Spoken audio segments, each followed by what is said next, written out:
Matteo Guidicelli dinedma ang imbitasyon ni Mommy Divine para sa dinner party para sa kaarawan ni Sarah Geronimo.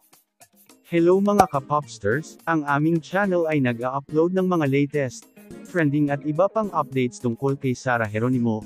Kung gusto mong nakakapanood nito, please consider to subscribe upang mas updated ka sa mga bago naming videos. Last July 25 ay nagdiwang ng kaarawan ng ating popstar royalty Sarah Geronimo.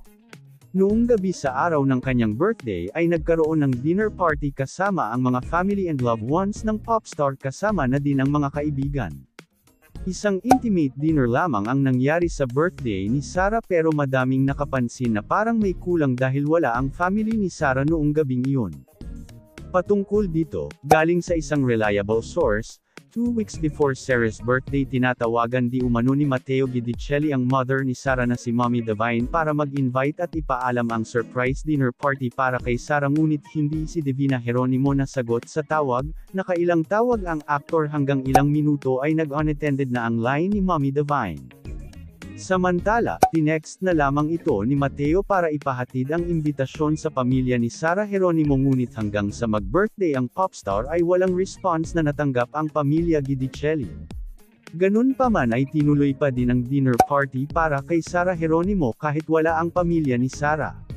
Backstory lamang tayo, nagsimula ang lamat sa pagitan nina Sarah Geronimo at sa ina nito na si Divina Geronimo matapos maganap ang secret wedding nina Matteo Guidicelli at Sarah Geronimo last February 2020 sa isang hotel sa Taguig at nasangkot ang bodyguard ni Sarah na umabot pa sa programang Raffy Tulfo in Action dahil di umano'y pagtulak ni Matteo sa bodyguard ni Sarah.